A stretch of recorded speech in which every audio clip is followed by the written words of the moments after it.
Bonjour et bienvenue dans notre nouvelle émission Impact Live. Nous allons continuer sur ce thème qui concerne les désirs du Père. Nous avons vu dans la précédente émission que les pères n'ont pas toujours été à la hauteur, en tout cas les pères ici-bas, les pères sur un plan terrestre. Certains absents, certains ont fui leurs responsabilités, d'autres sont partis malheureusement trop tôt, d'autres trop occupés, trop pris par le travail ou distants, froids, intransigeants, parfois exigeants, colériques, violents. Mais Jésus nous parle, lui, du Père Céleste et il nous dit qu'il est parfait. Donc, nous n'avons aucune crainte. Même le Seigneur enseignait, il a dit que si nous demandons le Saint-Esprit, nous ne recevrons pas en retour un scorpion.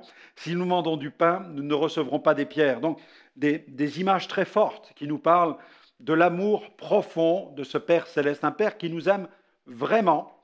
Et il n'y a aucune ombre d'un doute dans son amour et dans la sincérité, l'authenticité de l'amour du Père Céleste, puisqu'il nous a tellement aimés. Jean nous le dit dans Jean chapitre 3, verset 16, car Dieu a tant aimé le monde, Dieu a tant aimé qu'il a donné son Fils unique, afin que quiconque croit en lui ne périsse point, mais qu'il ait la vie éternelle. Dieu a prouvé son amour envers nous. Alors que nous étions encore dans nos péchés, Christ est venu mourir pour nous. Et Jean va écrire aussi, Dieu est amour. Et il n'a pas épargné son propre Fils pour nous témoigner vraiment de la sincérité de son amour. Dieu nous aime vraiment. Et dans le psaume 37, nous avons cet appel, cette invitation, fais de l'Éternel, au verset 4, fais de l'Éternel tes délices, et il te donnera tout ce que ton cœur désire. Et dans les Proverbes, nous lisons, mon fils, donne-moi ton cœur, afin que tes yeux se plaisent dans mes voies. Donc, le Père désire vraiment répondre à toutes les aspirations de notre cœur.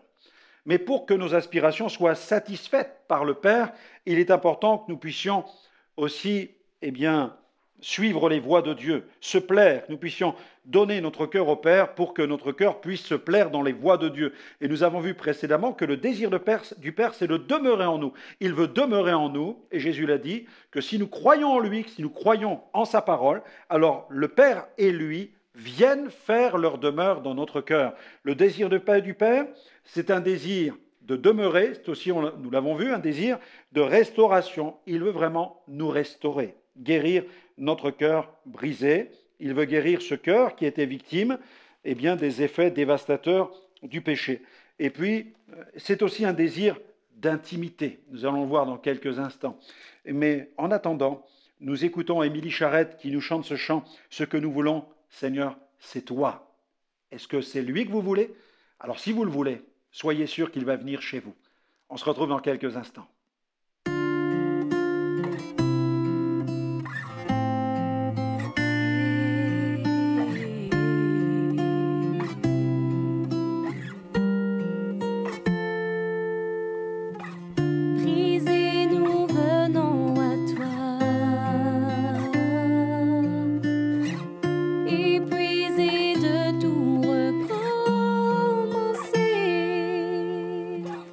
Nos âmes soupirs.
merci à Émilie pour cette invitation à ne désirer que Dieu, ne désirer que le Père. Et là, Élie va passer par un temps de crise et il va entrer dans la caverne, nous dit le premier livre des Rois, chapitre 19, verset 9.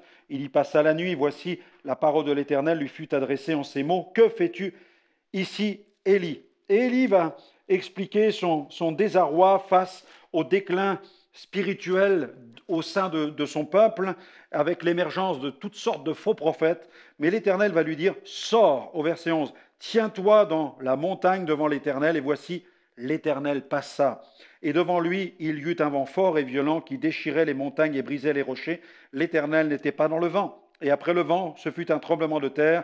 L'Éternel n'était pas dans le tremblement de terre. Et après le tremblement de terre, un feu. L'Éternel n'était pas dans le feu. Et après le feu, un murmure doux et léger. Quand Élie l'entendit, il s'enveloppa le visage de son manteau. Il sortit et se tint à l'entrée de la caverne. Et voici, une voix lui fit entendre ces paroles. Que fais-tu ici, Élie? Donc il va découvrir que le Père se révèle dans cette intimité. Non pas, il arrive que Dieu se manifeste bien évidemment avec un tremblement de terre, que Dieu ébranle les éléments physiques. Il arrive que Dieu se révèle par un feu brûlant, que Dieu se révèle par le vent. Dans l'histoire biblique, Dieu s'est révélé par toutes sortes de phénomènes surnaturels. Mais là, ici, nous avons tout simplement la manifestation de la tendresse de Dieu à l'égard du prophète qui est vraiment dépressif, qui est vraiment déprimé. Nous avons là le Père qui exprime son désir d'intimité avec son enfant. Dieu désire demeurer en nous, Dieu désire restaurer nos cœurs brisés, Dieu désire aussi vivre une relation intime avec nous. D'ailleurs, Jésus a dit, « Venez à moi, vous tous qui êtes fatigués et chargés, et je vous donnerai du repos. » Matthieu 11, verset 28. Et le désir de Dieu, c'est aussi un désir de soutien. Il veut nous soutenir par la puissance de son esprit. Jésus en a fait l'expérience lorsqu'il est sur le point d'être arrêté, qu'on va l'entraîner dans les palais des chefs, des hauts dignitaires romains et religieux du peuple d'Israël. Jésus va avoir ce moment dans le jardin de Gethsémanée, au chapitre 22 de l'évangile de Luc, verset 39. Après être sorti, il alla, selon sa coutume, à la montagne des Oliviers. Ses disciples le suivirent. Lorsqu'il fut arrivé dans ce lieu, il leur dit, « Priez afin que vous ne tombiez pas en tentation. » Puis il s'éloigna d'eux à la distance d'environ un jet de pierre, et s'étant mis à genoux, il pria, disant, « Père, si tu voulais éloigner de moi cette coupe, toutefois que ma volonté ne se fasse pas, mais la tienne. » Alors un ange lui apparut du ciel pour le fortifier. Amen. Un ange lui apparut du ciel pour le fortifier. Et la Bible dit dans l'épître de Paul aux Romains, il est question, dans Romains chapitre 8, verset 26, dans l'épître aux Romains, il est question de l'aide aussi que veut nous procurer le Saint-Esprit. De même aussi, l'Esprit nous aide dans notre faiblesse, car nous ne savons pas ce qu'il nous convient de demander dans nos prières, mais l'Esprit lui-même intercède par des soupirs inexprimables. Le Père veut vraiment nous aider, il veut nous aider. Nous faisons face à tant de difficultés. Nous sommes parfois emportés dans le feu de certaines épreuves, et nous ne savons pas comment en sortir. Nous avons l'impression que le ciel s'abat sur notre tête, ou alors que le sol se dérobe sous nos pieds. Nous ne savons plus que faire. C'est comme parfois une épée de Damoclès qui repose au-dessus de notre tête, mais nous pouvons nous tenir dans la prière et demander l'aide à l'Esprit Saint. Peut-être ne connaissez-vous pas le Père Céleste, peut-être n'avez-vous pas encore reçu Jésus comme votre Sauveur, peut-être cette question de l'Esprit Saint qui vient vous soutenir est quelque chose qui vous échappe totalement. Eh bien, il faut que ça change. Et il faut que ça change dès maintenant parce que votre Créateur désire être bien plus que celui qui a créé l'univers.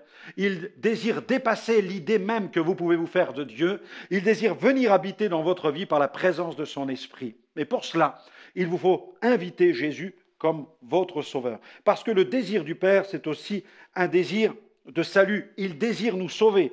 Dans Galates chapitre 4, verset 4, il est écrit « Lorsque les temps étaient accomplis, Dieu a envoyé son Fils, né d'une femme, né sous la loi, afin qu'il rachetât ceux qui étaient sous la loi, afin que nous puissions recevoir l'adoption. Et parce que vous êtes fils, on est fils à partir du moment où on reçoit l'Esprit de Dieu. Parce que vous êtes fils, Dieu a envoyé dans nos cœurs l'Esprit de son Fils, lequel crie « Abba », c'est-à-dire « Papa »,« Père ». Amen. L'Esprit de Dieu vient pour nous communiquer cette conviction profonde, cette identité d'adoption spirituelle. Nous sommes adoptés par Dieu et nous devenons réellement fils, enfants de Dieu. Je vous invite à recevoir Jésus maintenant, devenez enfants de Dieu. La Bible dit à tous ceux qui ont reçu Jésus, ils ont reçu le pouvoir d'être des enfants de Dieu. Alors donnez-lui votre vie, que vous puissiez maintenant dire, Seigneur, pardonne mes fautes, pardonne mes péchés, Seigneur. Lave mon cœur, je te reçois, Père céleste, tu es mon Père céleste, je te reçois maintenant comme mon Père, et je confesse, je le déclare, Jésus est mon Sauveur, il est mon Seigneur. Viens, Saint-Esprit, dans ma vie et transforme ma vie afin que je puisse ressembler à Jésus. Amen. Amen. Que Dieu vous bénisse pour cette merveilleuse décision. N'hésitez pas à me retrouver dans d'autres émissions. Vous allez pouvoir continuer à découvrir le puissant message de l'Évangile. À très vite.